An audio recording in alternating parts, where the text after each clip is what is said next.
Is this real? Or is this just a ride? The world is like a ride. You think it's real? It's just a ride. We can change it anytime we want. It's only a choice between fear and love. The world is like a ride. You think it's real? It's just a ride. We can change it anytime we want. It's only a choice between fear and love. Life goes up and down, round and round. It has thrills and chills, and it's very brightly colored. It's up and down, round and round, and it's very loud. Don't worry, don't be afraid, it's just a ride. And we can change it anytime we want. It's only a choice between fear and love. Why are we here? I think we're part of a greater wisdom than we will ever understand. A higher order. Call it what you want. Know what I call it? The big electron. Whoa, whoa. Whoa, whoa. The big electron. Whoa, whoa. Whoa, whoa. It doesn't punish, doesn't reward. It doesn't judge at all. It just is, and so are we. For a little while,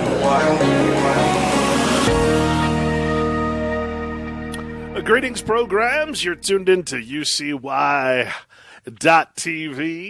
on this fine Sunday, September 24th, 2017. And somehow we're here despite the yesterday's end of the world events. We somehow made it through. But since you're here, that must mean it's time for Red Pill Sunday School.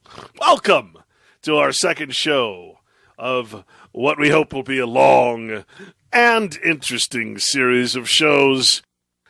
Today I'd like to start off by offering a little different perspective today. And I saw a different perspective on The Matrix. You know, The Matrix is one of these days we'll break down that plagiaristic, ridiculous movie for what it really is.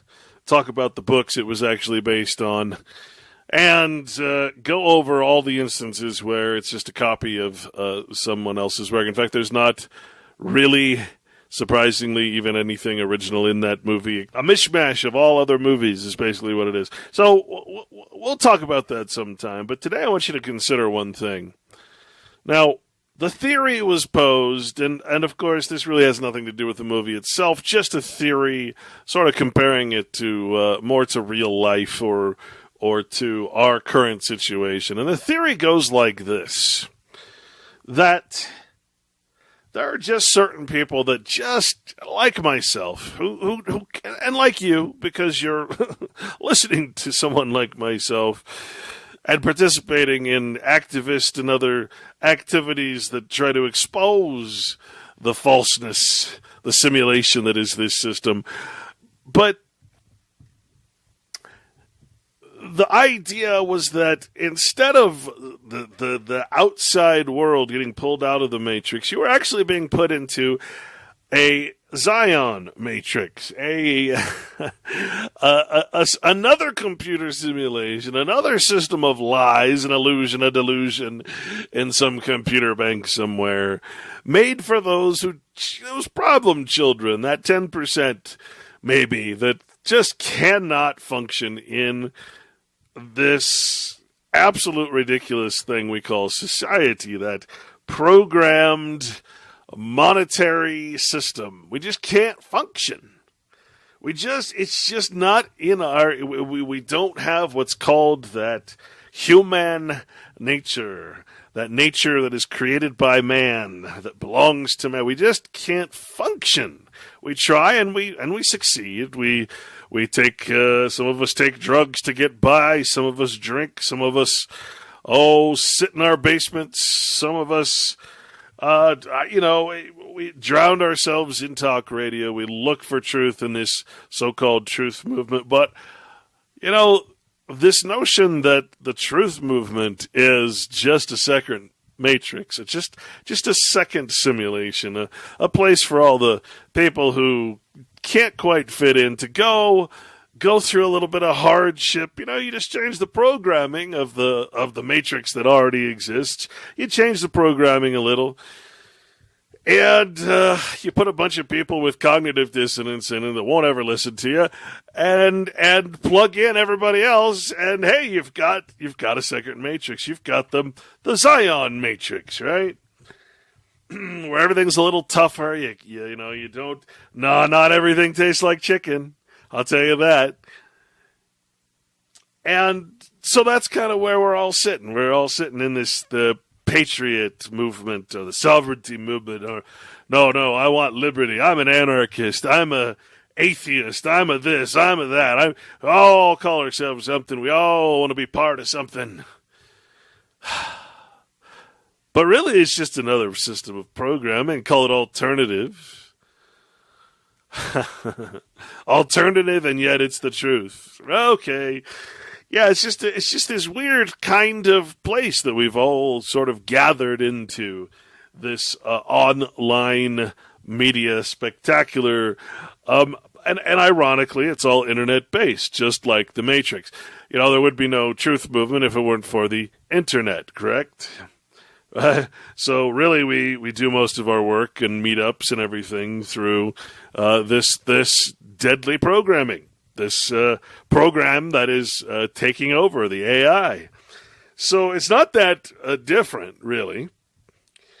We talk about things that aren't truth. In other words, they're not self-evident, which we talked about last week. They're not part of nature. They're not part of reality. We argue over how much money is going to be valued in 2 weeks and 2 months and 2 years, which, of course, we have no idea. There's no one out there that has any idea. Oh, but this economist said this, and this economist said that, and that banker said this. Well, again, those things don't exist in nature. They're not real. They're flattering titles, and you're respecting the fiction that's coming out of them. And that's why we're stuck still in this sort of truth matrix, if you will. You got the big lie, and then you've got the little lie. But it's time that we come out of that, is my point. It's time that we come out of this sort of false matrix of information that we keep passing between each other. Every new generation of activists and truthers, and all we're doing is we're passing on the same old mysteries that we were taught by the others, right? The ones before us. Okay, here's what you need to know. You got the Jews, you got the Rothschilds, you've got the bankers, you've got this, and you've got that. Welcome to the truth movement. Really, it's like a portfolio, right? like a new hire packet or something. And if you don't learn these things, and if you're not on board with our truth, then really you don't really fit in here. Well, I don't fit in there anymore myself, which if that isn't obvious by now, it should be. And this is why I'm sort of here to say, hey, let's step out of this sort of false paradigm that we've all put ourselves in. The one where we think everybody is crazy but us, and of course most people look at us like we're crazy because when we talk we do sound a little bit crazy. Talking about no planes or planes, talking about flat earth or no flat earth, and telling people that they're absolutely off their rocker if they don't see what we see. Well, yeah, that hasn't worked. It's not going to work. You're never going to win any battles. You don't have any primary evidence. You have a YouTube video, which if you, I challenge people. Why don't you take a bunch of YouTube videos, put them on a disc, put them in a folder, and send that to call it a dossier and send it to the FBI. See what happens. They're going to ask you for primary or even secondary evidence, not third-party YouTube videos. Again, YouTube is not a source document. You can't really use YouTube as a source. All right, it's just, and I speak when I say that I mean officially. You have to have there's a U.S. code on chain of evidence and chain of custody. Go read it, and you'll see that for being such a a big movement. We have never actually done anything. There's never been a court case. There's never been any time where we've said, okay, here's the proof. I'm going to put it into a concise and easy to read document, a dossier, so that an FBI agent can actually do a proper, due diligence. We can do most of the work for him so that he doesn't, that's how he's going to take it. That's the only way we're going to get anybody to do anything. Here's all the facts laid out. Here's the players involved. Here's the fingers pointed. And here's the proof. Here's the backing. Here's the documents, the documentation. Here's the chain of custody for the chain of evidence. And whammo, you've got, there it is, man. Here, that's our 9/11 dossier on how it happened. But see, we haven't done that. We have never done anything. And when I say we, I mean the collective bunch of us that have just been taken from the main matrix and dumped into the secondary matrix, the one for bad children, the one that says, oh, you can't get along in the quote unquote real world. I call this red pill Sunday school because I'm trying to get you to take the red pill to come out of this false truth matrix and go into the real truth. Go back to nature, back to God. Oh, no, he said God. Yes, I know, I understand. It's a term that nobody likes to hear because you've been conditioned away from it. I get it. I feel the same way. But unless you understand what that actually means as a metaphor, as a way of saying something completely different, well, I don't know what to tell you. Now, the red pill, the concept of the red pill, I remember first seeing it in Total Recall. I remember reading Piers Anthony, I think, did the script or wrote the book. I can't remember. Total Recall. And I remember the red pill, So here's a guy who goes in, gets induced into a fake vacation. We don't know if he's really there or if it's a dream-induced state meant to be a realistic experience, right? Wow, that sounds familiar. And the guy comes in, his doctor comes in and says, buddy, you've had a schizoid embolism and you need to take this red pill. It's a symbol. It's a symbol that means you want to come back to reality. But wait a minute. Was he in reality? It seemed like reality. He's on Mars all of a sudden. He's a secret agent. All his memory was wiped. Right? Is it real or is it not real? Are we in the truth movement or is the truth something completely different? Oh, wait a minute. Is this just another matrix? Do we have to take another red pill? What if I was to tell you that the Bible is actually the red pill? The one aspect of everything that you've been conditioned in every possible way to ignore, to talk down upon, what if I was to tell you it's the foundation of all our system of law, it's the common law, and the only problem is that it's voluntary. And when you voluntarily fear not to follow the law, which is the Bible, the natural law, of course, people want to acknowledge nature without a God or a creator, and I understand that. It's a more logical, reasonable thing. But logic without grammar, logic without fact, but nonetheless, logic.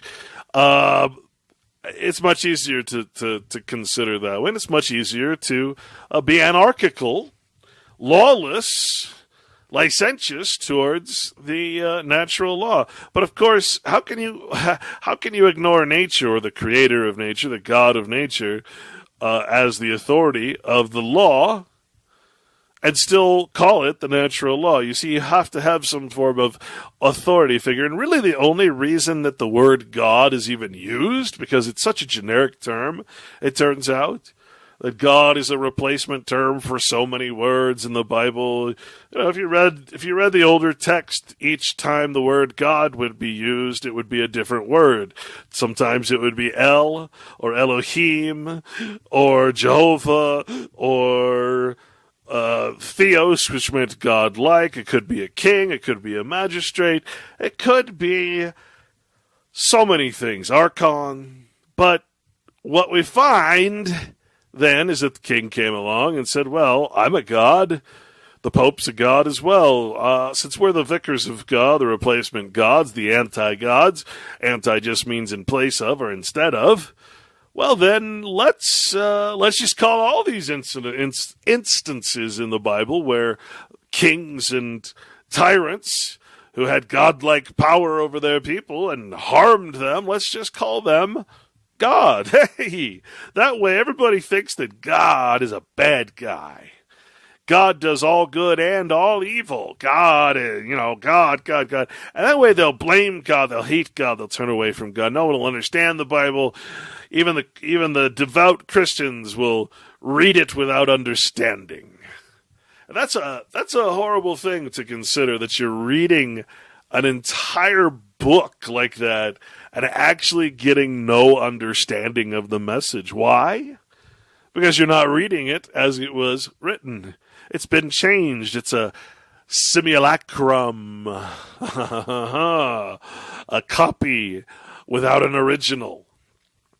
A copy without an original. That's what the Bible is.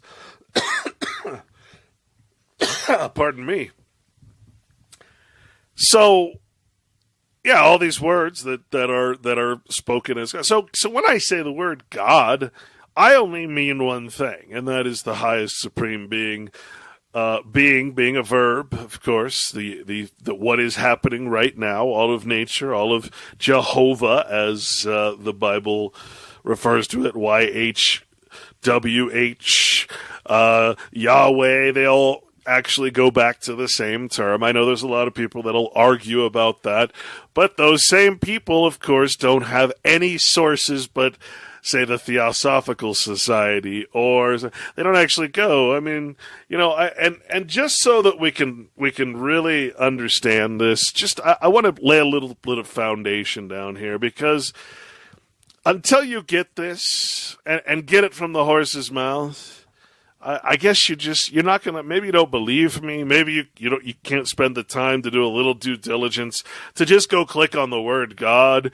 Go to blueletterbible.com. Blueletterbible.com. Pull up any verse. Pull up Genesis 1:1. Pull up that verse. Click on that word God, and the Lord and God created the heavens and the earth. You're gonna find that it's a word that was turned into God. It's the name of a god that was just turned into a generic term, God. And it means the gods, the Elohim. And when you say, for instance, and you talk about the world, when the Bible refers to the world, for the most part, it's referring to the metaphorical world, not the earth, not the dirt, not all of nature, but to the world that man has created. The system of mammon, the system of money, the system of business, commerce, all this stuff that is not of reality, not of nature, all stuff that God, Jehovah, nature, being doesn't respect. It's artifice, it's artificial, it's quote-unquote sin. Sin is just sin, and SIN, SYN. Think about where SYN. Go look up the word SYN and all the words in the dictionary that start with SYN. Synagogue, right? Synthetic, synthesis. All these terms that start with sin. They're all false. They're artificial things. But I want to read you today from Encyclopedia Judaica. This is, of course, well, the title or the entry for this is Gods, name of. So the name of gods. It's in the G book, and it's around page 674, 680. Gods, the name of gods is the title, and here's what it says. Just so you know that I'm not nuts, that I'm not just making this up. Anybody can do their due diligence, but sometimes you have to hear it. Various Hebrew terms are used for God in the Bible. Let me say that again. various Hebrew terms are used for the word God in the Bible. Some of these are employed in both the generic and specific sense. Generic and specific. Others are used only as the personal name of God, of the God of Israel. Okay, again, going back to Jehovah. Most of these terms were employed also by the Canaanites to designate their pagan gods. This is not surprising, since on settling in the Promised Land, the patriarchs and early Israelites made the language of Canaan their own. And when we go back into the creation story, we find that Genesis, or i.e. the book of Moses, there's actually, Genesis is a very new term that was placed onto the book of Moses not that long ago, in fact. So we're really talking the book of Moses, the Jewish law, and back then it was, of course, pagan. It was actually Babylonian. And you find that the creation story, the Genesis story, and most Jews especially would agree that you're talking about the Elena Elish, which is the Babylonian creation story, dumbed down to the extreme to be made and turned into the Genesis, i.e. Book of Moses, the creation story. The Babylonian creation story, that's what it is. And, of course, it includes the gods Marduk and Baal. It includes all kinds of gods that in the Old Testament the Israelites, the Babylonians were worshiping. So, it's sort of one of those logical, reasonable conclusions to say, oh, okay, this is not the story of the creation of the planet. It's the creation of the world, the fictional world, the world of commerce, the world of fiction. The gods created the world. So, the heavens and the earth, right? Well, again, every word has a special meaning that you have to look up. And it's very interesting when you actually do look that first sentence up, because you'll find some words that aren't included in the English language. In fact, I should, let me pull that up real quick, because I think it's important.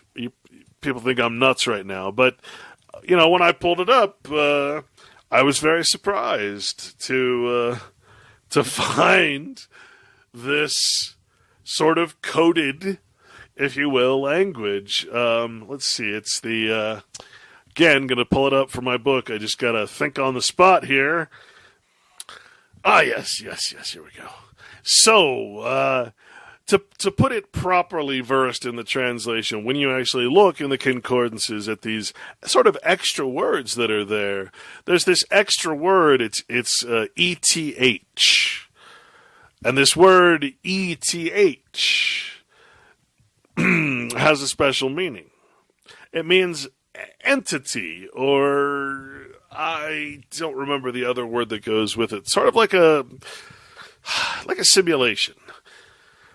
To put it properly, it goes like this. In the beginning, the gods, i.e. the magistrates, the Elohim, a plural for God, created bara, the entity, eth, the heavens, shamayim, and the entity, eth, the earth, which is eretz. All right, so when we read it, in the beginning, the gods created the entity, the heavens, and the entity, the earth. So essentially, the archons created it's different. It's different because again, this is the Elena Elish, the Babylonian creation story that is taken and altered to a point where you can bring a bunch of Babylonians over into the new system of law. And that's how it works, man. That's why the Bible has no original. I would imagine that the Bible was a completely different book when it first started, with different characters and different names and different... I imagine that what we have today is the same exact thing. It was altered to bring a bunch of pagans over into, quote-unquote, this new religion or this new law, to be more specific. Remember, it's all about the law. It's not a religion. So, you look at this, and Elohim, the gods, said, let us make man in our image, plural, our image, after our likeness. Well, wait a minute. What the heck? How does this work? What do you mean first of all, in our image, but second of all, us, the gods. Not one plural God, but our. This is what the Bible says. Have you not questioned this? Have you not thought, well, why is it plural? Why let us make man in our image? Why not let I am make man as part of the I am? Something doesn't make sense here. Unless we're not talking about Jehovah. We're talking about the Elohim. El meaning a God, and Achim putting it into a plural. We'll get to that in a minute. In our image, Strong's H6754, Tselem is the word. From the Jessenius Hebrew Chaldee lexicon. It means a shadow, metaphorically used of anything vain. Hence, an image, likeness. Let us make them in our shadow. Let us make them in our image. An image is another word for an idol. Well, why? That changes the whole meaning of this sentence. In our image, in the Strong's outline of the usage in the Bible, again, image. And then it says something really cool. It says, of tumors. Do you hear that? Of tumors, mice, heathen gods, image, likeness, of resemblance, mere empty image or semblance, figuratively. It says figuratively, and up here it says metaphorically. You see, it's always about the metaphor. Now, by the way, I'm on page 360 of my book. If anybody wants to follow along, I'm simply reading out of my book. Tumor, what the hell? Why would Strong define in our image or salam as tumors? A tumor means to swell, a swelling, a morbid enlargement of any part of the body. Obviously, it's metaphoric in its meaning. What does a tumor do? It swells. It's bombastic. It's it's bigger than life, right? It's not real. In other words, it's not part of nature. It's not in harmony with nature. That's what I'm looking for. A word of very comprehensive signification, affected pomp. Right? Pomp and circumstance. Pomp is what you see in the king's chambers and the queen with all her dresses. The Pope with all his pomp and circumstance. Bombast in language. Swelling words or expressions, right? Tumorous words. False magnificence or sublimity. Wow. Oh, the Rolling Stones. Oh, they're magnificent. They're sublime. No, they're drug addicts. They're actually pretty disgusting. And, good music. Okay, that's your choice, whatever.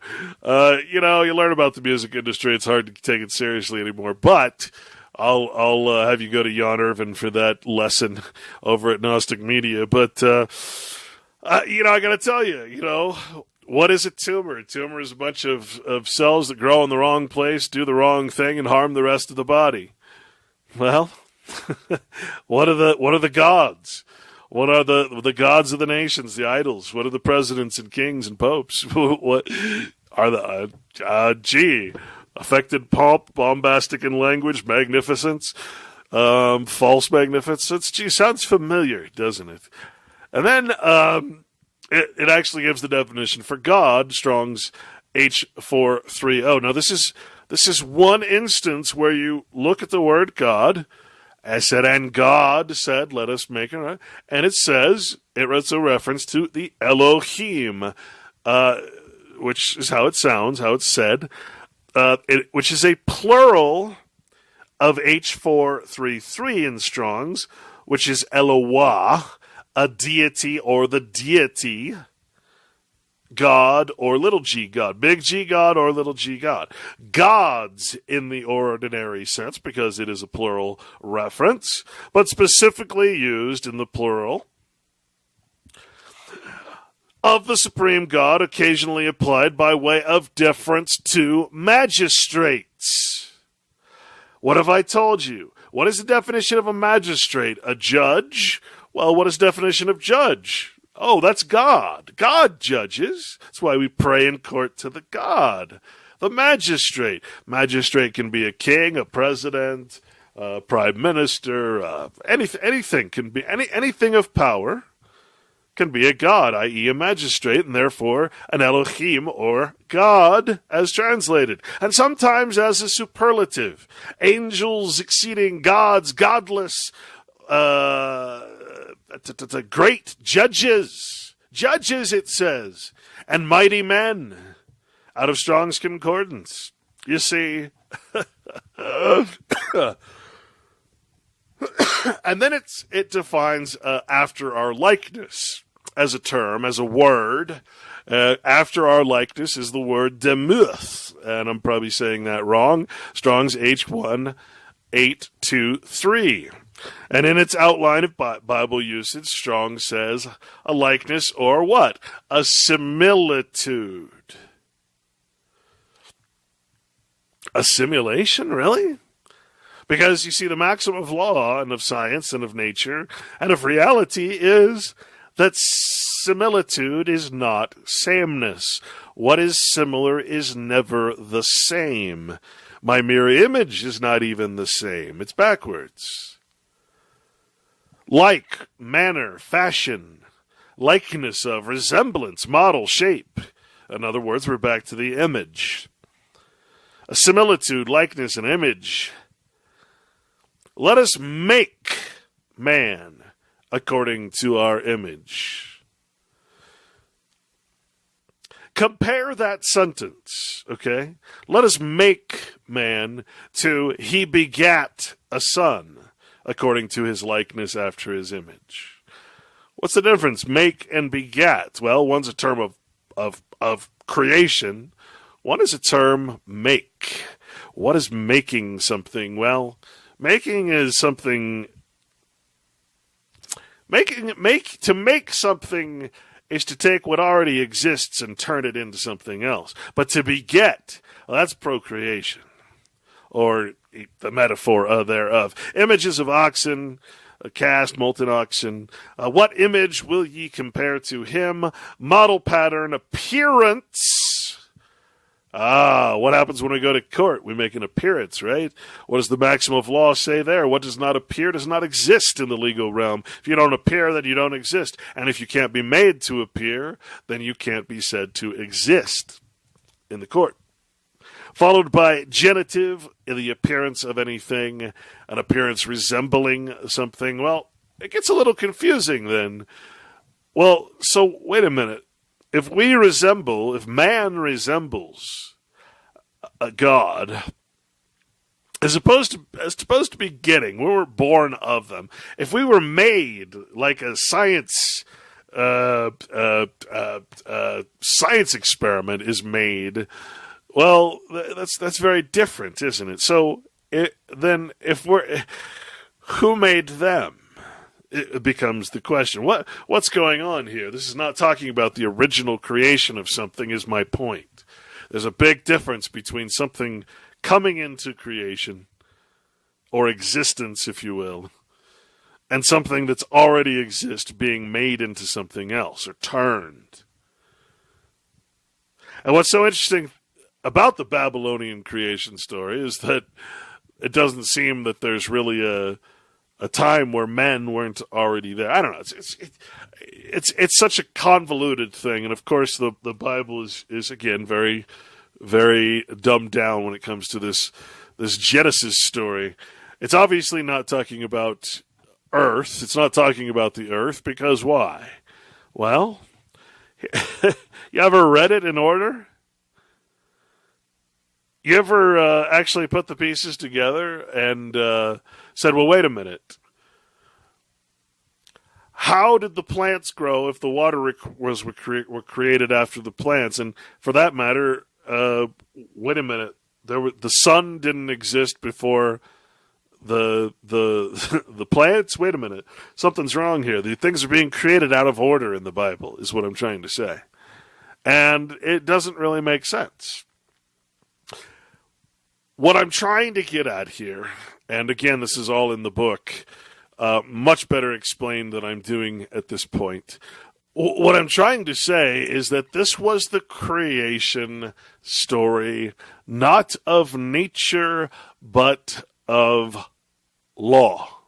A new system, a new simulation, where the laws of nature could be bypassed. And that's the theme that I'm trying to get to today, is that the whole mess we're in is because the law is not being followed. And when I say the law, let's break it down. You have the laws of nature. Now, the laws of nature are not something that you can really, with any dignity, deny. They're self-evident. A plant needs light to grow, unless it's a special kind of plant. A plant needs water to grow. It needs minerals and food. It needs, there are certain self-evident laws of nature that, when broken, cause the death of nature, or at least temporary, or the alteration of its harmony. These are the laws of nature. As soon as man interferes, then it's obvious that the laws of nature are self-evident, because we're interfering with them and thus causing damage. Right? You have the law of all the instinctual things in the animal kingdom, the bug kingdom, the fact there are certain bugs that cannot live in this world, certain parasites that have to have a certain animal or other type of host to even exist, and for that matter, the animal itself can't exist without the parasite, or the plant can't exist without the fly, or the Venus flytrap, etc., etc., etc. There are laws of nature that, though we can never know their source, in other words, we can never know we can never scientifically say what creation is. We therefore have a religious concept of it. But you have to keep it real. You have to keep it self-evident. You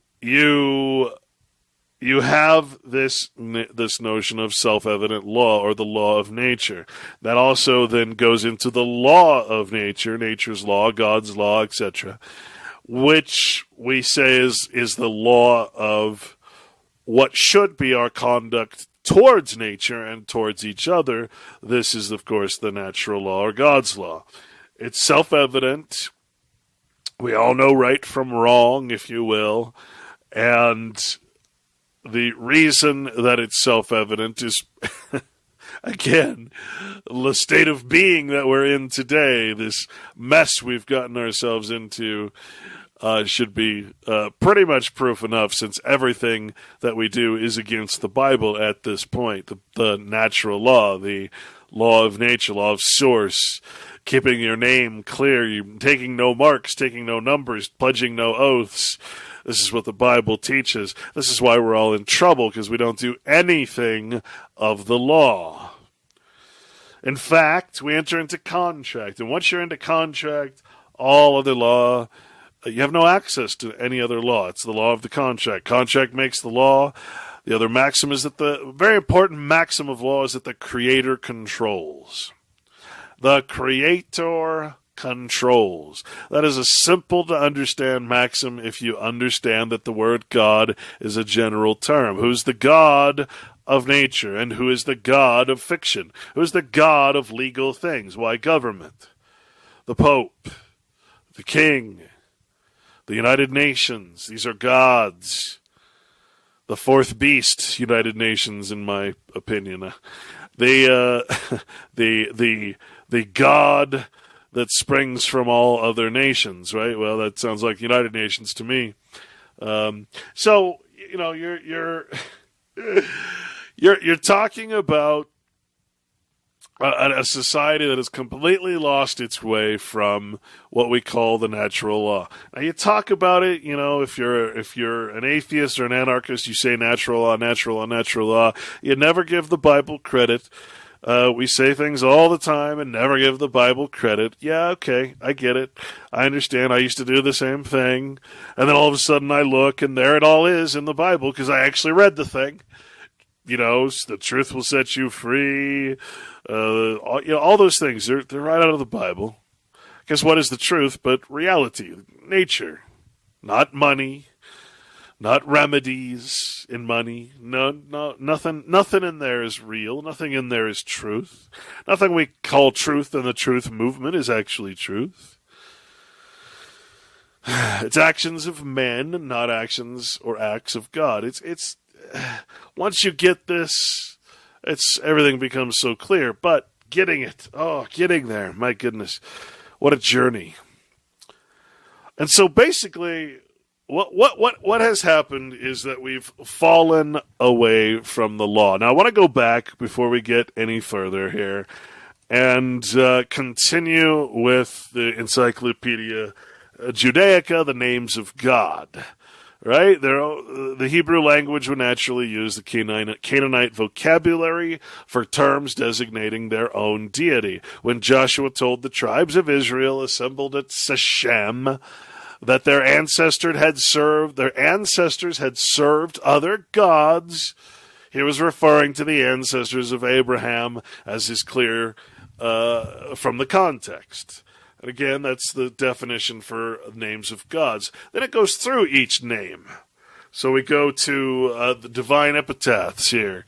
Although before the time of Saul, Israel generally rejected the idea of human kingship as an encroachment on the Lord's sole rule over Israel. In other words, a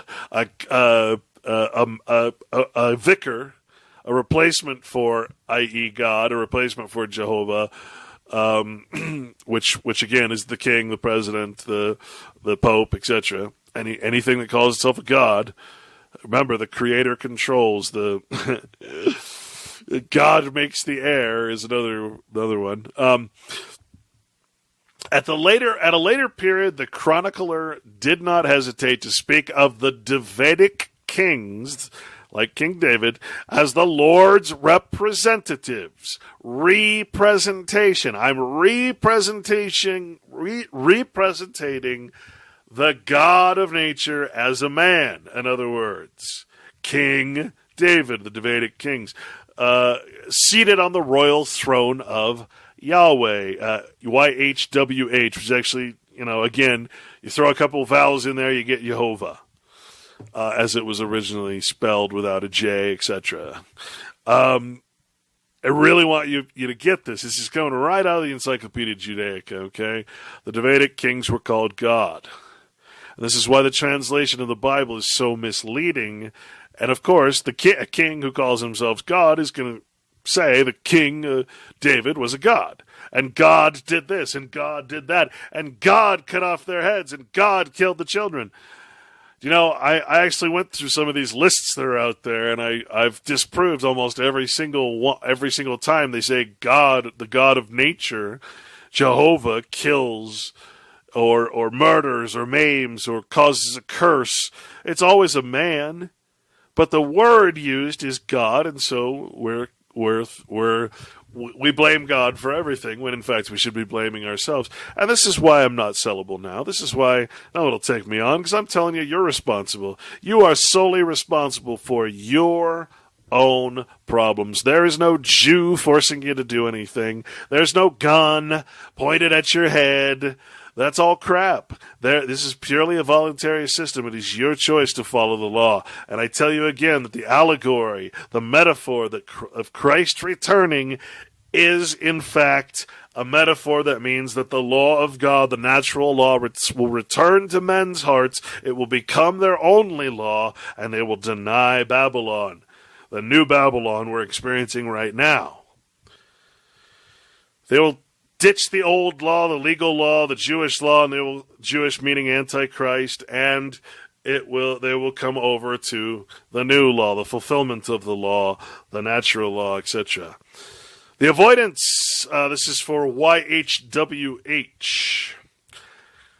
The avoidance of pronouncing the name YHWH. Got to understand that in the old customs, which is actually just a misunderstanding, as we'll see, was the old custom was to not say the word God or YHWH.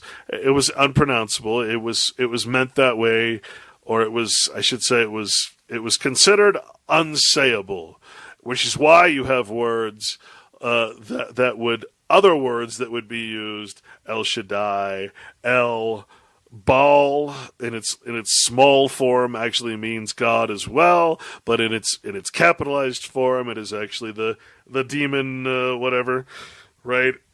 And again, Baal and Jehovah are not to be confused, because in the Bible Jehovah is very much against Baal in a couple of the verses.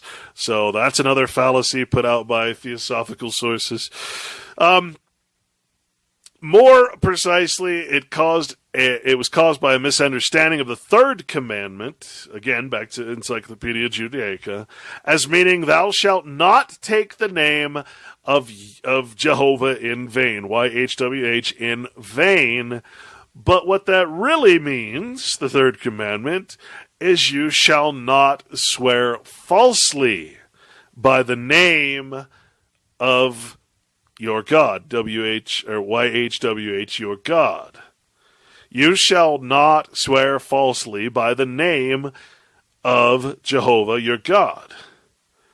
Well, what do you think you're doing when you put your hand on the Bible and you swear to God to follow a nation, a false god, an idol? You swear to support the flag. Well, what do you think you're doing? You're swearing falsely on the God's name. You see, if we understood this, then the customs and rituals that we're tricked into doing every day, we'd understand it. Now, no man in his right mind would go in and put his hand on the Bible and say, I'm going to tell the truth in this fictional realm, right? I mean, it doesn't make sense. It's ridiculous. And you're actually blaspheming the Bible, saying that you're following a lower law than the highest law that is recognized. You're literally screwing yourself and taking the Bible out of the courtroom when you put your hand on that Bible and swear. It's a trick. Everything's a trick. Back to Encyclopedia Judaica for El, E-L. Now you find the word E-L a lot of places. El-Ohim. How about Israel? Right? It's in a lot of words. The old Semitic term for God is El, corresponding to an element in personal names. The etymology of the word is obscure. It is commonly thought that the term derived from YL or WL, meaning to be powerful. Right? This is the notion of power or sovereignty, where you have no law above you and you rule over other peoples. This is why no man is sovereign unless you're a dictator. No man is sovereign. Forget it. The sovereignty movement might as well fold up and go home, because you cannot be sovereign. A requirement of sovereignty, unless your goal is to rule over other people, you can't be a sovereign. This is why they say God is your only sovereign, i.e. Jehovah, the God of nature, should be your only sovereign. The sovereign of the universe is what it's called. So how can you take upon yourself another God, i.e. sovereign, i.e. that which is more powerful than you, or law, system of law, that is more powerful than your sovereign God? I mean, it all starts making sense, and it all starts making sense not as a religion, but as law. Two competing systems of law. That's all we're talking about here. Two competing, utterly opposite systems of law. And to understand the Bible, you have to understand the legal system. To understand the legal system, you have to understand what it's against. Nothing can be known unless you know its opposite. Light can not be understood without darkness. Reference must be had to understand opposites. To understand one thing, the its opposite must be understood. I can't stress how important that is. When you realize that the entire system of all nations, all this law of nations, law of persons, is set up strictly and purposefully against the Bible, everything changes. I don't know what to say. It's really enlightening. In the Ugaritic myths, El is the head of the Canaanite pantheon, the ancestor of the other gods and goddesses, and the creator of the earth and its creatures. Creatures, by the way. Creatures is create, has create in it, so creatures, creations. But he generally fades into the background and plays a minor role in the preserved myths. Again, we're talking about the Babylonian creation story, Genesis. In the Bible, El is seldom used as the personal name of God. So sometimes it is used as the personal name of God, i.e. Jehovah. El Elohi Israel, El, the God of the patriarch Israel, in other words, in Genesis 30:20. Like Elohim, El can be employed in reference to an alien god, such as Deuteronomy 32:12 and Malachi 2:11, or to a strange god, as in Psalms 44:21 and 81:10. It can also have the plural form, Elim, which means heavenly beings, in Exodus 15:11. What else? Moreover, El, not Elohim. Again, say this again. Moreover, El and not Elohim is used when God is contrasted with man. Elohim is used for man. El is used for God. Wow. Who created the heavens and the earth? What name is used in the first chapter of Genesis and no other? Why, it's Elohim. And El, not Elohim, is used when God is contrasted with man, i.e. the the divine, is what I meant to say. I get to correct my own spelling here. The divine contrasted with the human. Now remember, that can mean two things: the God versus man, or the divine or God-like versus human or man-like, or what belongs to man. Human is not man. Human is always what belongs to man, but is not man. And what's interesting about that is when you look up the word Adam, it does not refer to a single character, although it does in the metaphor, in the story, the allegory, but it actually means mankind. Mankind. Kind. There's that word again. In other words, the simulation. Not man, but mankind. A kind of man. Property man. Human. And it's specifically referred to as the entire human race. Not man, the human race. And there's a very important distinguishment there, because again, first of all, Hu is the god of sophism, and to say human is actually an insult. It means property or what belongs to man. Hard to put into context in a radio show, but yeah, hopefully you get the point. So there you go. Elohim is usually used for men acting as gods. Okay. Encyclopedia Judaica for Eloha or Elohim under the names of God, page 680 in this 13-volume set. The word Eloha, God, and its plural Elohim, is apparently a lengthened form of El for the aromatic Ella, Syrabic Elia, Ilha. I can't say these words. It is very seldom used in reference to a pagan god. It is very seldom used in reference to a pagan god, and then only in a late period. In all other cases, it refers to the God of Israel. Eloha, that is, not Elohim. The plural form, Elohim, which is in the first book, the Genesis, is used not only of pagan gods, but also of an individual pagan god, and even of a goddess. In the ancient Near East of the second half of the second millennium BCE, there was a certain trend towards quasi-monotheism. And any god could be given the attributes of any other god. Remember, it just meant to them, it meant someone with power or something with power. Could be an idol, could be a man. So that an individual god could be addressed as Elohai, my gods, or Adonai, my lords.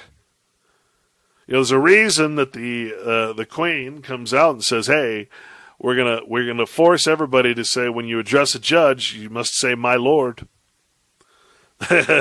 Why do you think they do that? Or magistrate, because it means God. Hello. The early Israelites felt no inconsistency in referring to their sole God in these terms.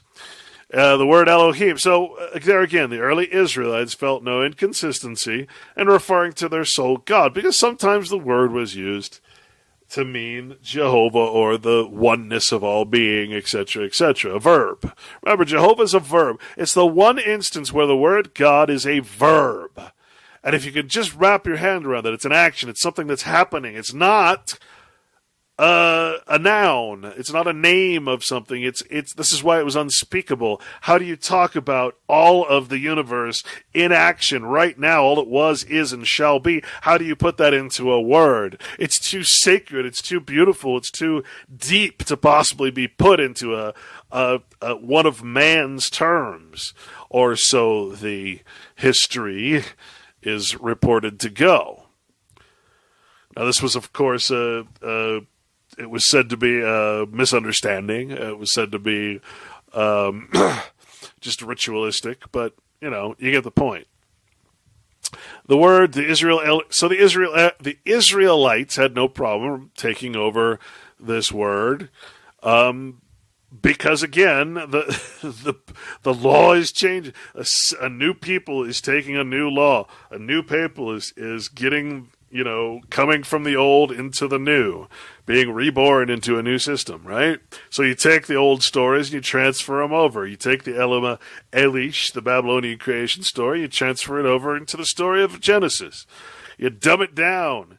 You change the characters. The word Elohim is employed also to describe someone or something as God-like, but not God, preternatural, or extraordinarily great. Like the house of Samuel, for instance, the house of David, the mountain of Bashan, Rachel's contrast with her sister, right? These are all something that is Elohim. God-like. All right? Are you getting it?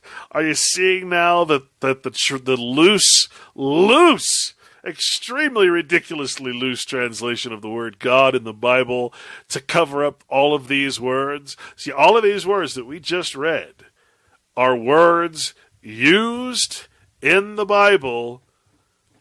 Okay? One more for you. Adonai. Adonai. Still under the names of God section here. This is page 680. The Hebrew word Adon is correctly rendered in English as Lord. What do we call a judge? Lord. What do we call the holder of a manor? Lord. What do we call a land? Lord. Oh, it's in the name, land lord. You see, the Lord has power, sovereign power, if you will, in limited quantities. In the Bible, it is often used in reference to any human being who had authority. The word God, translated from this word into the word God, which means this, sovereign being, basically, was used to any human who had authority. Any human being who had authority was thus called Adon, and Adon was transferred into the word God in the Bible. Are you getting this, folks? Do you now see why I'm so incredibly driven to teach this? Because once you see it, you're no longer fooled. You know that you have to go look up every word you're reading, because you're not supposed to know this. That's why they replaced it with this generic term, God. Now people are saying, he's blaspheming God. No, I'm not. I'm taking a word that is a modern term and tearing the shit out of it because it doesn't mean what you thought it meant. It was a word used by the king to confuse, to make things that should not be held as sacred, as magnificent, when it should not be looked at as magnificent. Again, I got to read that again. In the Bible, the word Adon, or Lord, is often used, which a God is often used in reference to any human being who had authority, such as the ruler of a country, like in Genesis 42:30. The master of a slave, like in Genesis 24:96. And even, now this one's for the ladies, the husband of a wife, in Genesis 18:12. Informal, that's right, your hubby is your God. Your hubby, as head of the marriage corporation, head of the family, responsible financially for everything, is your Lord. Informal, polite style, a man, not necessarily a superior, was addressed as my Lord, Adonai. Genesis 23:6, 15, 24:18. And several men could be addressed as my lords or Adonai. For example, Genesis 19:2. Now again, this is right out of the Encyclopedia Judaica. We're going to read the same things in the concordances. I want you to understand, folks. I really want you to understand. This book has been kept from you. It is the book of the law. Now, what do we see happening today? What do we see happening more than anything? Well, I heard, I actually watched a video. There's a YouTube video. So not very many of them out there, but there's a couple of YouTube guys that I like out there. They do some good stuff. One of them is called Truth Shock. Truth Shock TV, I think is what it's called. And it's always pretty interesting. I'm not sure who's behind it because it's pretty, they get a lot done in a short period of time, and it's pretty well done. I took the audio, I stripped the audio off of this, and I want to play it for you. It's about 25 minutes because I think it's important that we understand what is happening in our society today. You see, everything that you see that you think is nuts, that you think is outrageous. Why do you think it's outrageous? Because it's going against the natural law. It's going against reason. It's going against all things real. We're in the battle between light and dark, which means fiction and reality. Okay, we're being thrown into a system of falsehoods that we call and discuss amongst ourselves as truths. But they're not truths. Only as long as we can be made to love and believe and use these artificial things, despite the fact that we know they're not real. Are you a Bitcoin user? You think you're hot shit because you have Bitcoins? You say, well, gee, my Bitcoin's worth this much in dollars. Well, yeah, it's the only way you can actually use it is if you trade it in for dollars, right? Or use it as a dollar exchange, right? Someone bought a home in Korea. They said, well, the only reason I could do that is because the Bitcoin was valued in the dollar. They took dollars. They didn't take Bitcoins for my home. They took frickin' dollars because they exchanged the Bitcoins for dollars. Don't be fooled.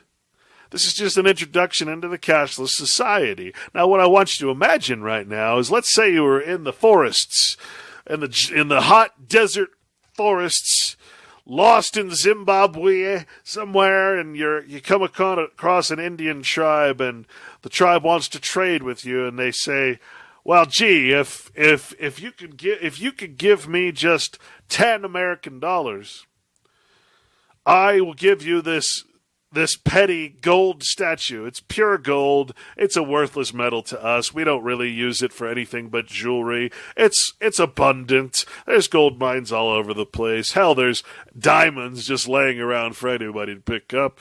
They're worthless too. You can have those too if you want. And you're like, and all we want is 10 American dollars. But you're like, oh my God, what do I do? Oh, okay, well, I'll tell you what, I'll give you 20 bitcoins.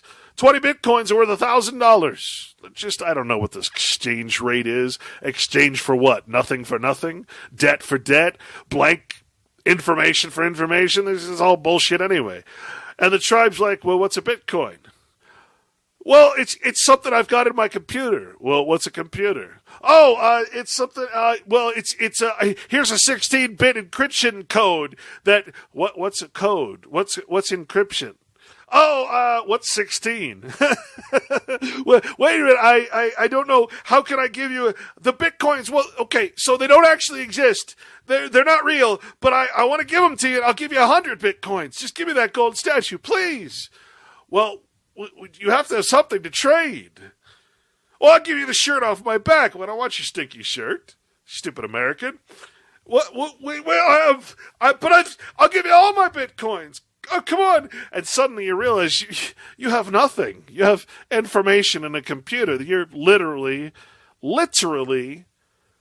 you've got all your assets in the Matrix.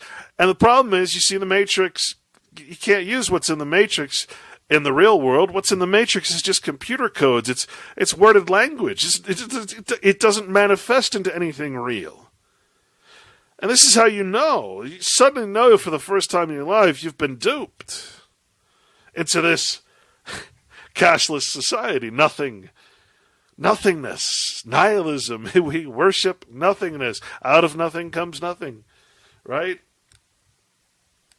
And this goes back to the notion of, that's the real sort of notion of the word creation, is that God, quote unquote, creates out of nothing, but no man can create from nothing. And really, that's the only point of it, is that we can never understand true creation. That's what they call us in nature and everything creation, and the creatures, something that man cannot do. And really, that's the only important part about it, is just to understand that what is God is everything that's not man-made.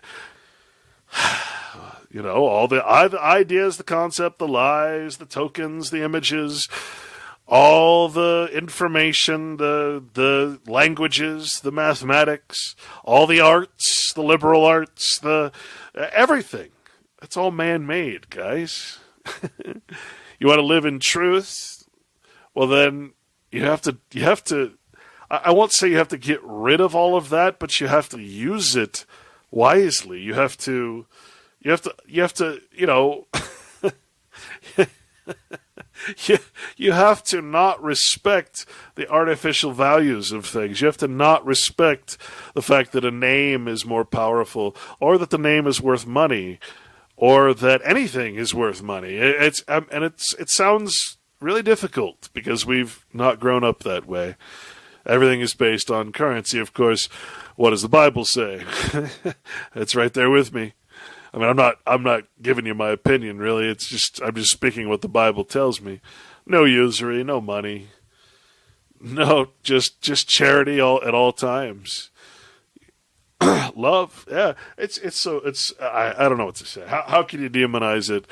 And I do know how, because there's a whole organized counterculture out there to destroy not just the Bible, not just your opinion of it, but literally the law, the very law of reality, the very laws of nature they're trying to change. And so I want to play this from Truth Shock TV, I think is what it's called. I want to play this little clip, and we'll come back and have a little discussion about it. So here it is. Because of the multitude of the whoredoms of the well-favored harlot, the mistress of witchcrafts, that selleth nations through her whoredoms, and families through her witchcrafts. Behold, I am against thee, saith the Lord of hosts, and I will discover thy skirts upon thy face, and I will show the nations thy nakedness, and the kingdoms thy shame. A recent editorial in North Carolina's leading newspaper says that when it comes to transgender issues, girls must get used to seeing male private parts. Girls must get used to seeing male private parts. Now, I want you to see how quickly this agenda is moving. This agenda to bring in transgenderism is far above and beyond gay marriage. Now you might think, what are you talking about? Gay marriage is nothing in the world more than a ruse to cover up what's really going on.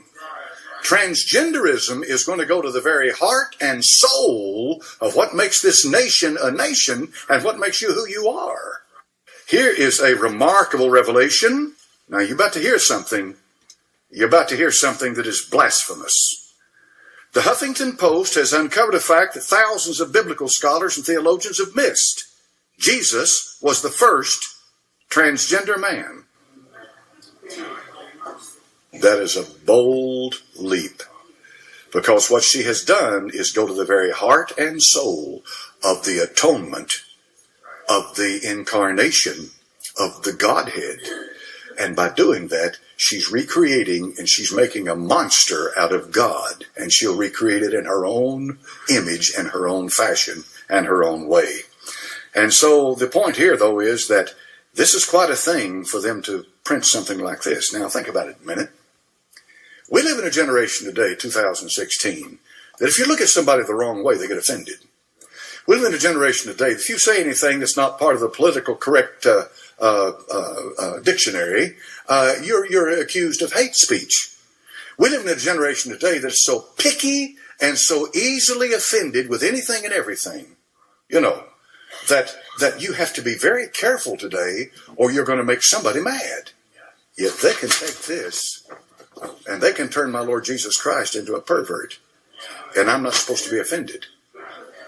Or they can take a bottle of urine and they can put an image of the Lord Jesus down inside a bottle of urine, and I'm not supposed to be offended. In plain words, they can say anything they please about a Christian, and we are supposed to roll over and take it. That's the kind of hypocritical, duplicitous generation that you're part of today. Don't let them flim-flam you. They do not want freedom of speech. They do not want debate. They do not want to have to be able to stand up and defend their position. They want to intimidate and browbeat you and force you to remain silent and shut you up and keep you from being able to put your thought or your idea into what's going on. By doing that, George Orwell said, the time's going to come. He wrote the novel, 1984, Big Brother. He said this a long time ago. He said the time will come when Big Brother controls everything you say. In our world, there will be no emotions except fear, rage, triumph, and self-abasement. The sex instinct will be eradicated. There will be no loyalty except loyalty to the party. But always there will be the intoxication of power. Always, at every moment, there will be the thrill of victory, the sensation of trampling on an enemy who is helpless. If you want a picture of the future, imagine a boot stamping on a human face forever. The moral to be drawn from this dangerous nightmare situation is a simple one. Don't let it happen. It depends on you. And that is exactly where this thing is headed. Have you ever noticed that there is an explosion of transgenderism going on today? Have you noticed there's an explosion of lesbians showing up today? Have you noticed there's an explosion of homosexuals, sodomites showing up today? Why is that? I've often wondered why all of a sudden, I was born in 1946. Folks, back then things weren't like they are now. Why all of a sudden we have this explosion and perversion? Why all of a sudden we have all these people that get so mixed up about their gender identity and everything has changed? Where did all this come from? I know this. I know that they have received the Spirit. I know every one of them have a spirit. They've received that Spirit. Where are we now? While Americans have been distracted by same-sex marriage, transgender activists have been quietly changing laws. Quietly changing laws. Changing laws. And he shall speak great words against the Most High, and shall wear out the saints of the Most High, and think to change times and laws. And they shall be given into his hand until the time and times and the dividing of time. Transgender activists have been quietly changing laws all across the nation to redefine humanity on their terms. To redefine humanity on their terms. In fact, the enactment of gender identity laws has in many cases outpaced same-sex marriage legislation. So far, they've passed in 18 states, the District of Columbia, and about 150 municipalities. By the way, did you know that on Facebook that they've got a category over there for gender identity? And did you know that they've got over 50 separate subheadings under gender identity? You need to go down the list and find out which one you are. Is that what it is? I missed something somewhere. I thought you had male and female, right? But it's amazing. Now listen to this. We're talking about laws now. Laws. Now the transgender revolution is going on offense. In the past few weeks, a virtual blitzkrieg of drag has rained down upon us from the media. Here are just a few items in the lineup. There was a big ink with a cover girlish Laverne Cox, transgender star of the Netflix series Orange is the New Black, on the cover of Time magazine's June 9 issue, which announces we are at the tipping point of the mainstreaming of transgenderism. Are you getting this? To greet Angelina Jolie, star of the long-awaited movie Maleficent, on the red carpet at its premiere. Oxford University Press just the other day published Trans Bodies, Trans Selves, a resource book that is supposed to grow the transgender movement today in the same way our bodies, ourselves, grew feminism in the 70s. On June the 22nd, the National Cathedral Episcopal in Washington is scheduled to host the first sermon delivered by an openly transgender priest. Henry VIII would roll over in his grave. A barrage of meme-driven articles are appearing with titles like, I am the best feminist because I am dating a trans woman, or my story is not your growth experience, and on it goes.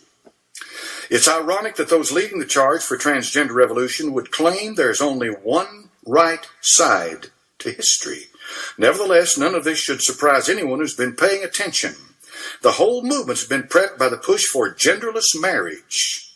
The Supreme Court's Windsor decision last year and its consolidation by activist judges striking down state laws on marriage has been the cue the transgender movement has been waiting for.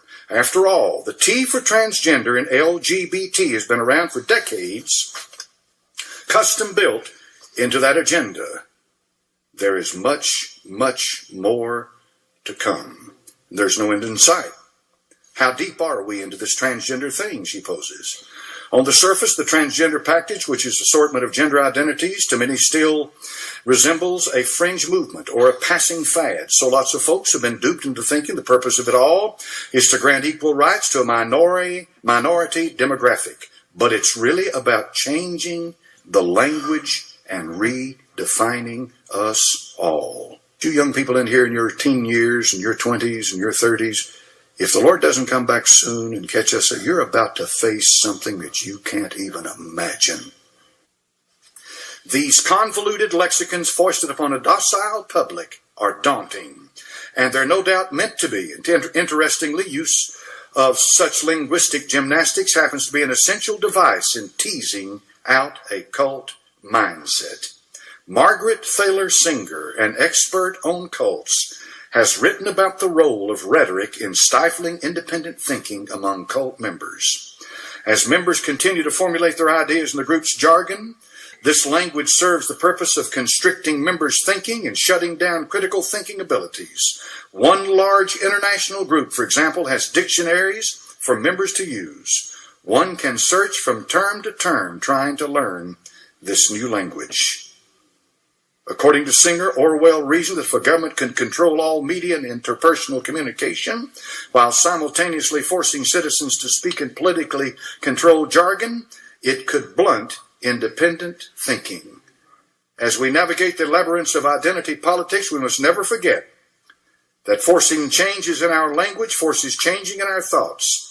And in the case of gender identity, this means accepting language that universally redefines, or perhaps more accurately undefines, us all. She dealt with the issue of the changing of the language. She also deals with the issue in this paper about how that the government will eventually change its attitude toward marriage itself and children as they relate to their parents. It's going to change everything that has to do with the structure of the home. The structure of the home is the foundation of civil society. If they can destroy the structure of the home, they will create a global citizen. A global citizen that is nothing in the world more than an automaton to be told when to move, where to move, how to move, and they'll be under the complete control of the state. You see it right now working in the very heart of people because they're changing their vocabulary and the way they view things. The sad thing is that my people are destroyed for lack of knowledge. People go to church houses today that they hear nothing that I'm telling you right now. They're completely ignorant of the fact that there is an agenda out there to destroy the very things that they hold dear and sacred to their heart and to their soul. To my knowledge and to my understanding, if they've taken your children away from you, you got nothing left. You can go to your house and you can drive your car. You can fly your plane and float your boat. You can count your cash. But if they've got your children, you've got nothing left. You are a pauper. And they are doing everything they can right now to eventually take your children away from you. That's not supposition. That's fact. Now, what's going on? If that doesn't have a chilling effect on people, tell me what would. What kind of a government are you living under if it can take your children away from you simply because you disagree with the agenda? The New Atlantis Journal of Technology Societies produced a remarkable, far-reaching landmark study which offers a summary and an up-to-date explanation of research on sexual orientation and gender identity from the biological, psychological, and social sciences, covering nearly 200 peer-reviewed studies. In a nutshell, here is what science and medicine, not popular culture, media, and political elites tell us. Number one, the belief that sexual orientation is an innate, biologically fixed human property, that people are born that way, is not supported by scientific evidence. This is not coming from a church. This is coming from scientists. Likewise, the belief that gender identity is an innate, fixed human property independent of biological sex, so that a person might be a man trapped in a woman's body or a woman trapped in a man's body, is not supported by scientific evidence. Number three, only a minority of children who express gender atypical thoughts, and I'll explain that. I'm sure you know what that means, but maybe some of you don't get this. Sometimes a child, a young child, very young child, may say, I think I'm a girl, or I think like a girl, or something of that nature. That's what that means. Now listen carefully to this. Listen to this. Only a minority of children who express gender atypical thoughts or behavior will continue to do so into adolescence or adulthood. There is no evidence that all such children should be encouraged to become transgender, much less subjected to hormone treatments or surgery. You know what this means? You know what he's saying here? They're saying that if a child even talks like a boy, talks like he may be a girl, they take that child and they begin to pump hormones into it, female hormones. They begin to They begin to deal with that child psychologically, physically, and everywhere under the sun to make sure that that little boy does indeed become a girl. Listen to this one, number 4. Non-heterosexual and transgender people have higher rates of mental health problems, anxiety, depression, suicide, as well as behavioral and social problems, substance abuse, intimate partner violence than the general population. Discrimination alone does not account for the entire disparity. Now, who did the subject? The authors are Lawrence S. Mayer, MD, MS, PhD, and a professor of statistics and biostatistics at Arizona State University, and Paul R. McHugh, MD, professor of psychiatry and behavioral sciences, who for 25 years was the psychiatrist in chief. A shocking announcement made by the American Psychiatric Association, APA, in its latest edition of the Diagnostic and Statistical Manual of Mental Disorders caused an uproar among pro-family organizations and many others. As the APA states, it now classifies pedophilia as a sexual orientation or preference instead of a disorder. Sandy Rios, cultural expert and talk show host on the American Family Radio Network, has issued a statement on behalf of the American Family Association in response to the APA's position on pedophilia. Just as the APA declared homosexuality an orientation under tremendous pressure from homosexual activists in the mid-70s, now under pressure from pedophile activists, they have declared the desire for sex with children an orientation too. It's not hard to see where this will lead. Jesus, turning unto them, said, Daughters of Jerusalem, weep not for me, but weep for yourselves and for your children.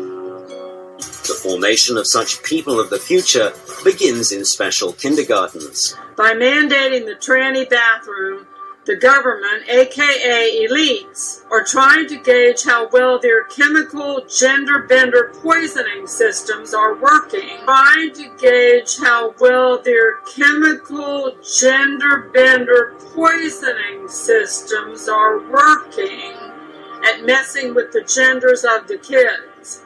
Most likely, a student will have to fill out some paperwork given by the teachers as to what bathroom they are using. Okay, this paperwork questionnaire will be recorded and sent up the chain to the government, aka the elites. They will then use this data to determine if more gender-bender chemicals are needed to screw with the genders of the kids. Also, knowing the genders of the kids will likely be used to put these kids into special accelerated programs. The formation of such people of the future begins in special kindergartens. Also, knowing the genders of the kids will likely be used to put these kids into special accelerated programs. Listen to this now. The genders of the kids will likely be used to put these kids into special accelerated programs. The gay kids will get access to accelerated and leadership programs so that they are pushed into positions of power. The formation of such people of the future begins in special kindergartens. Here is one such preschool institution in Sweden. The kindergarten Egalia has been operating since 2010 in Stockholm. Here, the children are treated as if they have no gender. Instead of han or hon, which is translated from Swedish as he or she, a child is called hen, which means it. To put these kids into special accelerated programs.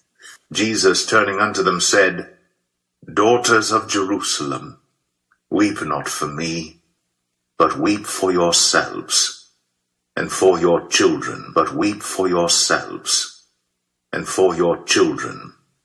But whoso shall offend one of these little ones which believe in me, it were better for him that a millstone were hanged about his neck, and that he were drowned in the depth of the sea. All righty, folks. So listen, I played that clip Not because I want you to get into religion. Yeah, this guy's a preacher. Yeah, but there's something special about this guy. And I'm sorry I don't have his name, I don't have his information or any of the other speakers there, but to give them due credit, but I got to tell you, this guy has it. You know, he understands. So when you're talking about changing the law, you got to understand, and this is one thing that I didn't fully grasp, but, you know, law is, when you're following the law, that is peace. That's true peace, not the kind of peace that the government talks about. Remember, when you're talking about government, you're talking about different words when the words peace and war and peace. This is why Orwell again said war is peace. Well, that's a true statement in the legal realm, because remember, all peace is free flowing commerce. It's when all the nations, all the countries out there are in a state where things are not escalated to a point of violence necessarily, where trade is happening between interstate, intercontinental, international, and the monies are being respected by each, the internet laws of nations are being respected, etc., etc. In other words, I mean, really all that means is that the kings are being respected, the gods are being respected, and we are in pursuit of mammon. We are in pursuit of trying to acquire more and more of what they own as users of another's property. That is really what's happening. And why is war peace? Well, the whole time we're under military occupation and rule, right? The difference between martial law and military rule is simply peace and war. Okay, military rule is essentially the same thing without the presence of weapons in your face, or as Orwell so eloquently stated, a boot. You know, that life could, in the future, could be envisioned by a boot on your face. You know, this is then war, because commerce is stopped up. No one is, some country like Russia, for instance, who says it's not going to accept the U.S. dollar anymore. Screw the U.S. and all its piracy and all of its international espionage, all its false flags, all its false wars, right? That's going to cause, or the chances are that's going to escalate us to a point of what? War? Well, why? Because the superpower is going to cry out in pain and say, oh, you're not respecting our dollar anymore as the world currency. So we have war. That's all it is. But when you're talking about real peace, when you're talking about the kind of peace that's in the Bible, all you're talking about is a bunch of people who are following the law of God, the law of nature, right? That's it. That's what peace is. War is when that law is not followed. But the aspect of war, in this case, is chaos, lawlessness, anarchy. Oh, but I'm an anarchist, and I think anarchy means this. Well, you're wrong. I'm sorry. Look at any dictionary, any encyclopedia, any source that is not one of your heroes, one of your false heroes, and you're going to see anarchy means license. It means a lawlessness. It means it is necessary to understand that meaning, because again, what are they doing? What are activist groups doing? What did they do with feminism? What are they doing with pedophilia? They're changing the language. They're changing the law. Well, anarchy doesn't mean lawlessness. It just means no ruler. No, it doesn't. That's not what it means. And that's not what it was. I should say that's not what its intention is. Because again, what's a ruler but a god? No God? That's your answer? That's your best answer, huh? No God. Okay. Well, where does law come from? This is so important. Pedophilia, a sexual orientation, not a, you're changing the law. You're changing perception, more importantly, of what the law should be. And with that comes the quelling of any debate, the quelling of sanity in lieu of political correctness. This is the changing not of society, but of the law. When you can no longer speak because you've got a virtual boot, a metaphoric boot in your face at all times. These people are getting a sense that they're winning. And we all are standing around with our thumbs up our asses with the feeling that we're losing. Why? Because they're changing the language. They're changing the laws behind our backs. They're changing the laws of normality, the laws of nature itself, to their will. Now, when you look at the Bible and it talks about this type of stuff, this is the sign of the end. This is the sign when everything will fall apart, because no longer is the source and the normality and the construction of nature being respected. And this goes into, okay, so now what happens? We've got our transgenders. Transgender. What about transhuman? What happens when the transhumanists now say, well, if they can be transgender, I can be transhuman. I can have robot parts. And robots get rights just like people. Robots are persons too. That's already happening, folks. Look it up. I'm trying to tell you that this is a precedent. The feminism was very much a precedent. This is even more of a precedent because this is going against everything real. The law of the reality is being altered in lieu of the law of fiction.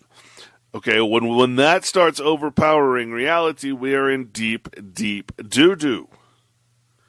So, what happens when transhumanists start claiming that we have no right to stop them or to prevent our children from being taught about the glorious reinvention of man and nature into transhumanism? At what point will this be enough? At what point will you realize, as the gentleman just was talking about, that once they take your children, they've taken everything, they've taken your entire identity away from you. They've taken the only thing that you can actually, in reality, call property. There's no property anywhere else. The one property you have is again, what's the maxim? The creator controls. You're the procreator of your child. It is your property, your responsibility. And next week, we're going to focus on the child. We're going to focus on what it is to go through the birth certificate process, birth certification, or what's called taxation, registration, and why the whole world is now being taxed, i.e. registered. So you can't tax anything you don't own. You can't tax anything you don't own. Thus, all people on earth must be put into persons, legal identities, artifice. See, the only way to control you is to control the person, the vessel, the avatar that you use. That's why they need Caesar, even in the Bible, said all men must be taxed. The Pope has said all men must be put under the Roman Curie, right? This is not new. As in the days of Noah, so shall be the return of man. Well, if yesterday, which for me is today because I'm pre-recording this show, if we're talking about the return of the Son of Man, and that will happen in the days when the days appear to be as in the days of Noah, when everything was in debauchery, when chimeras were being created by men, when men were not respecting the law. Well, and so Noah built his ark, metaphorically, of course. Maybe we should expect a great flood. Maybe we should welcome a great flood. Again, metaphorical term. I don't know what to say, folks, but I think the one thing that guy said the most that affected me was the fact that if they take your children, you have nothing.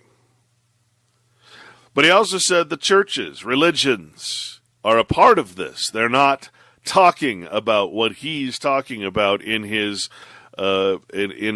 rectory there. People aren't being privy to this type of understanding of what's happening behind their backs. People don't understand because they're in religion. They're not in law. They're not following the law. They're following religion. They're following a doctrine, i.e. law. That's what doctrine means. And when the Bible says, take no other doctrine before this, that's very, very important. What are we allowing to happen? We are taking a law before that of nature's law, God's law. I can't stress how important this is. We are not standing up to fight. We are not even turning our ears from it. We're glued to our television to watch all the perversion as it happens. And it is perversion. Perversion is, again, it's just a word. You know, we use it as an insult. We call someone a pervert. But what happens when you alter something? You pervert it. When you're altering something real, something natural, something beautiful, you're perverting it. And they're taking these children, as he mentioned, and they're pumping them full of drugs. They're giving them surgery to literally surgically alter their sexual organs and sexual functionalities. They're psychologically destroying any chance of them ever being and fulfilling their duty in nature to be a man or to be a male or a female, I should say. Remember, woman is a legal term, so I don't like to use it, just like human. The male and the female, very important roles in nature. Everything from the stamen of the flower being the male or masculine part of the flower. See, a lot of this has to do, as he was saying, with altering the language. Because how do you alter the law unless you change the words? Change the language, right? Changing the language is changing the law. The rhetoric, right? Remember the trivium? Why is the trivium so important? Because you have to have proper grammar before you can acquire proper logic, and only then can you have proper rhetoric, what you say about what you've learned. Well, our grammar is being... it's already bad enough that it's in English, and English is such a bad language. It's also being altered. What did he say? He said... a universal redefinition of us, of nature. In fact, that not only are they redefining what it is to be a man or to be one of the 50 gender whatevers, specific pronouns, but the notion of undefining what we really are, undefining words is just as important as redefining the words. Turning us into global citizens in this thing we call identity politics. Global citizen. Well, if you, what's the point of it? Global citizen just means basically there is no nation. There are no nations left. There is no sovereignty left in any aspect of any nation. That's global citizenship. And remember, states, nations, and countries are nothing but states of the United Nations. Just as the states are members of the United States and subject to it, so is the United States just a state of the United Nations and subject to it, to an extent, obviously, but that's growing and growing and growing. Just as the United States, through trickery, deceit, and prestige, which means trickery and juggling and deceit, did the same thing. Put itself into power over the actual states that created it. Right? The This is chaos. This is out of control. And yet you worship the United States as if it hasn't declared you its enemy, I should say. As if it hasn't declared you its enemy. And yes, it has. Trading with the Enemies Act. It altered the language. It changed the law. It used to be that foreigners would be considered enemies, and then it changed the language of the bill, and all of us became enemies of the state, or i.e. potential enemies of the state. See, it's just a matter of changing a few words. You can alter an entire law by changing one word.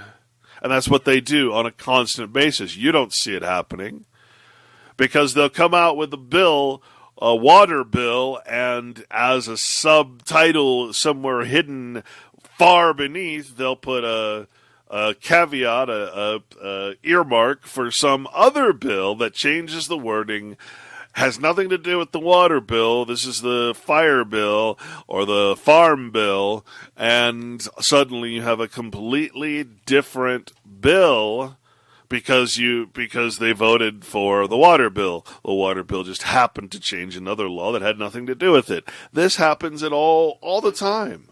They even have omnibus laws that they put forward that change 50 different things at once. It's ridiculous. Another show we'll do in the future is the history of the United States, what Congress is, why there's two Congresses. Congress actually created Congress, and that's what the Congress of Title II or III, whatever it is. It's a corporate structure. So they wear two hats. There's Congress assembled. Hey, we're here representing our states. And then there's their second job in the corporation of the United States, where they're members, i.e. employees of the government.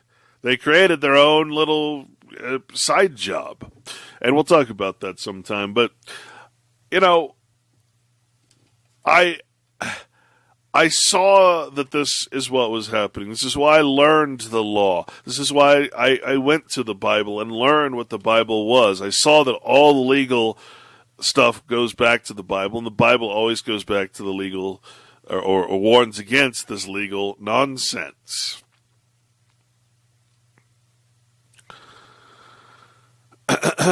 So,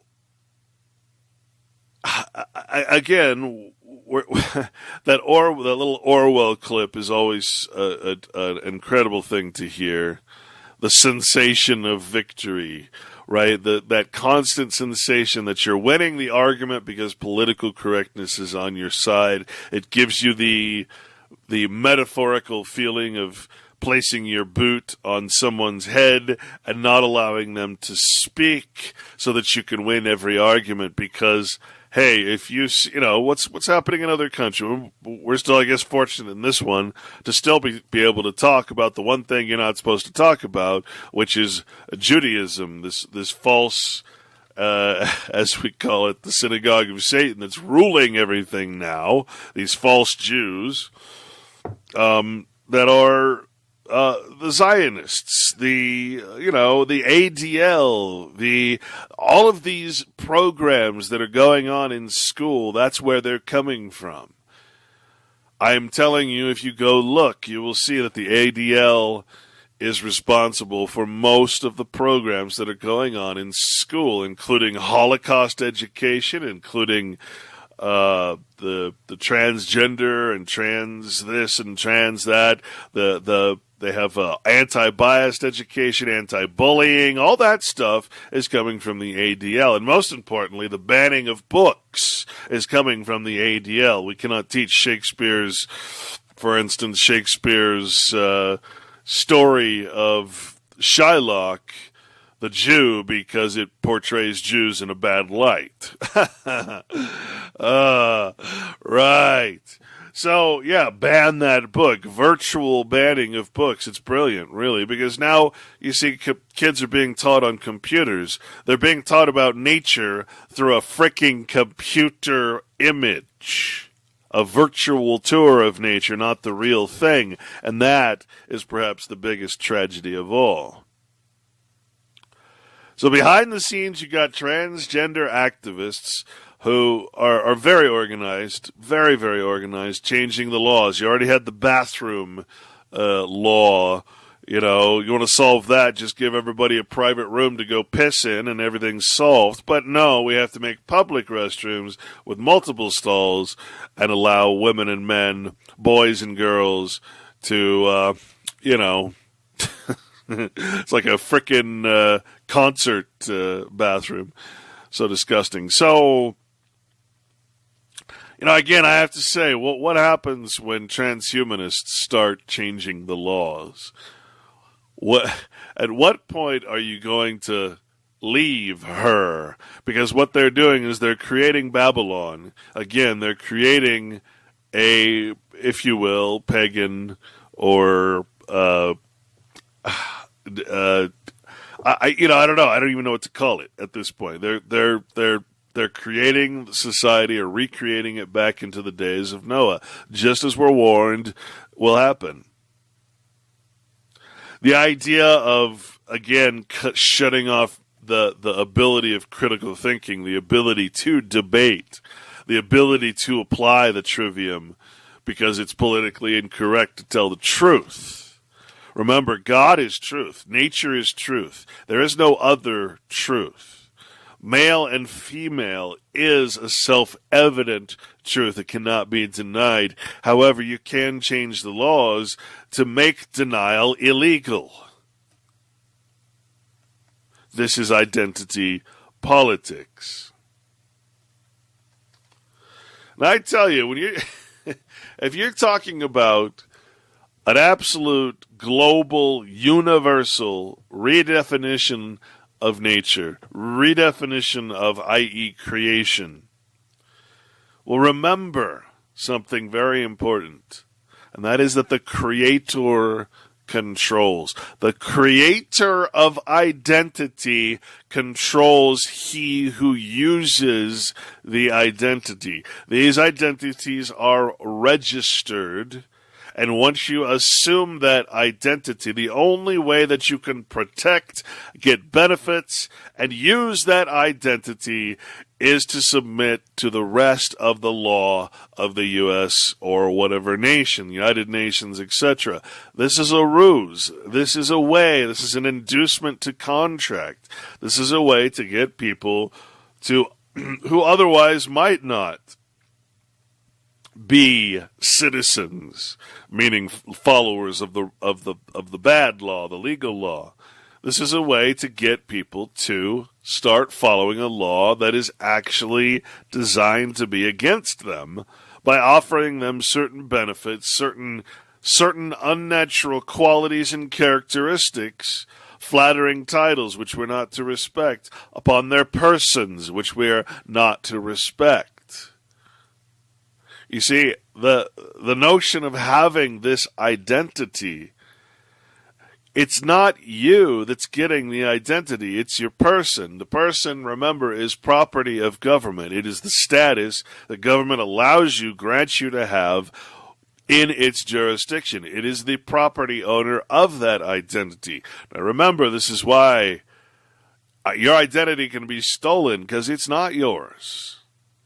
Yeah, this is why your identity can change, because it's not you. It's just not you. It's not real. And so this is where we stand today. This is what we're up against. The reason I am spending so much time on this today is because I want you to understand that most of all, at the heart of this is the changing of the language, one of my favorite subjects, and the changing of, therefore, the law through the changing of the words and the meanings of words. A complete deprivation of language. And he was also mentioning that they have dictionaries now of slang, right? Just like the Eubonic dictionary or the dictionary of street language or slang. Well, now they are creating a tome of defined words, redefined words, and ideals and perceptions, of course, that go along with it. And now you have a dictionary of terms. That's patently ridiculous.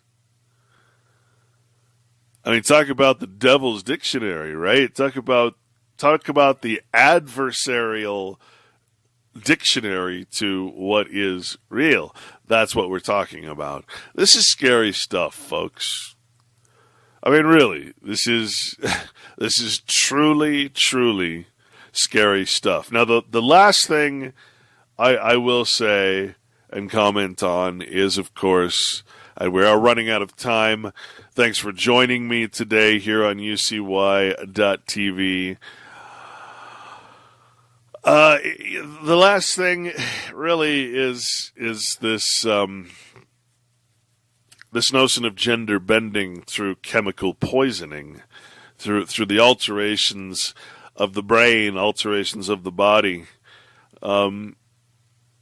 More and more, this is becoming an apparent fact in our lives. We're being altered because the government changes a few words, allows certain chemicals, certain poisons to be introduced into the water supply. We already know about fluoride. We already know about chlorine. We already know, chlorine, of course, chlorine gas, a war tool, right? We chlorine does as much or more damage as fluoride.